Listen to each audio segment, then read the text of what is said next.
السلام عليكم ورحمة الله تعالى وبركاته. بسم الله الرحمن الرحيم. الحمد لله رب العالمين والصلاة والسلام على أشرف المرسلين وعلى آله وصحبه أجمعين أما بعد. ബഹുമാനപ്പെട്ട ഉസ്താദുമാർ, കാരണവന്മാർ, സംഘടനാ പ്രവർത്തകർ, മുഅ്മിനീങ്ങൾ, സഹോദരങ്ങൾ, സഹോദരിമാർ, ഉസ്താദ് ബറക്കത്തിന് രണ്ട് വാക്ക് സംസാരിക്കാൻ പറഞ്ഞു. ഞാനും നിങ്ങളുടെ ദുആക്ക് ആമീൻ പറയാൻ പറയാൻ വേണ്ടി വന്ന ആളാണ്. ഒന്നും പ്രതീക്ഷിച്ചിട്ടില്ല. ഏതായാലും മഹാനായ സീമലുല്ലാഹി മടവൂരി ഖദ്ദസല്ലാഹു സിർറഹുൽ അസീസ് ബഹുമാനപ്പെട്ടവരുടെ പേരിൽ നടക്കുന്ന മജ്ലിസിൽ നമ്മൾ വന്നിരിക്കുമ്പോൾ, ഈ സദസ്സ് പിരിഞ്ഞു പോകുമ്പോൾ ബഹുമാനപ്പെട്ടവരുടെ ജീവിതത്തിൽ നിന്ന് അല്പമെങ്കിലും നമ്മൾ പഠിച്ചിട്ടുണ്ടാകണം.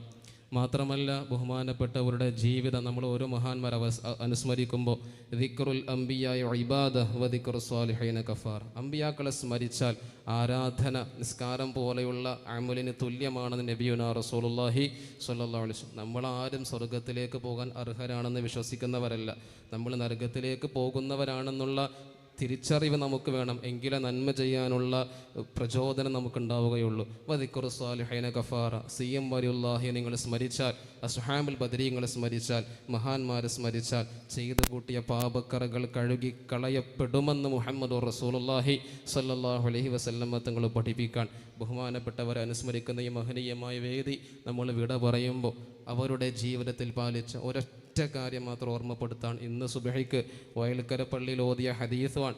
നമ്മൾ മൻ കാന യുഅ്മിനു ബില്ലാഹി വൽ യൗമിൽ ആഖിർ, ആരെങ്കിലും അള്ളാഹുവിലും അന്ത്യദിനത്തിലും പൂർണ്ണമായും വിശ്വസിക്കുന്നുവെങ്കിൽ മഹ്ശറയുണ്ട്, ഹിസാബുണ്ട്, മീസാൻ എന്ന തുലാസ് വരാനുണ്ട്, നന്മ തിന്മ തൂക്കുന്ന ഒരു സന്ദർഭമുണ്ട്. ഇവ വിശ്വസിക്കുന്ന ഒരു മനുഷ്യനാണെങ്കിൽ ഫൽ യഖുൽ ഖൈറ, നിങ്ങൾ നന്മയെ പറയാം. നാവ് പൊക്കുകയാണെങ്കിൽ നന്മ, എപ്പോഴും നന്മയായിരിക്കണം പറയേണ്ടത്. ഔ ലിയസ്മുത്, നന്മ പറയാനില്ലേ ലിയസ്മുത്, നാവിനെ അടക്കി നിർത്തണമെന്ന് നബിയുനാ റസൂലുള്ളാഹി സ്വല്ലല്ലാഹു അലൈഹി വസല്ലം. സീമലുല്ലാഹിയുടെ ഹയാത്ത് കാലത്ത് കണ്ടവരാരെങ്കിലും കൂട്ടത്തിലുണ്ടോ? ആരെങ്കിലും ഉണ്ടോ? കണ്ടവരില്ലേ? അതിൽ പെട്ടവരാണ് ഞാനും. അപ്പോൾ ഓരോരുത്തർ പറയാറുണ്ട്, അസുഖമായി വന്ന വല്ലാതെ വിശദീകരിക്കലില്ല. അത് വേണ്ട, ഒരൊറ്റ വാക്കാണ്, അത് മാറിക്കോളും. വിസ കിട്ടിയിട്ടുണ്ട്, തങ്ങളെ എന്താ ചെയ്യേണ്ടത്? വേണ്ട, പോകണ്ട കാര്യമാണെങ്കിൽ പൊയ്ക്കോ, റാഹത്തിലാകും. ഒന്നോ രണ്ടോ കലാമുകൾ, അത് മഹാന്മാരുടെ ഔലിയാക്കളുടെ വലിയ അടയാളമായിട്ട് മഹാന്മാരായ പണ്ഡിതന്മാർ മുഖ്തസറുൽ മആനി പോലുള്ള ഗ്രന്ഥങ്ങളിൽ പറയുന്നുണ്ട്. അതുകൊണ്ട് പ്രിയപ്പെട്ട ഉമ്മിനീങ്ങളെ, നമ്മൾ കാരണം ഒരാളെ മനസ്സും ശരീരവും വേദനിക്കരുത്. നമ്മൾ ഈ നാവ് കൊണ്ടല്ലേ ദുആ ചെയ്യുന്നത്. നമ്മുടെ ദുആ സ്വീകരിക്കണമെന്ന് നമുക്ക് വലിയ ആഗ്രഹമുണ്ട്, പ്രതീക്ഷയുണ്ട്. രക്ഷിതാവാകുന്ന റബ്ബാകുന്ന അള്ളാഹുവിനോട് നമ്മൾ ദുആ ചെയ്യുമ്പോൾ, പടച്ചവനിലേക്ക് കൈകൾ ഉയർത്തുമ്പോൾ ഒരു ഉറപ്പ് നമുക്ക് വേണം. പടച്ചവൻ്റെ പടപ്പുകളെ ഒരർത്ഥത്തിലും ഞാൻ വേദനിപ്പിച്ചിട്ടില്ല, ഞാൻ മുറിവേൽപ്പിച്ചിട്ടില്ല, ഞാൻ നോവിച്ചിട്ടില്ല.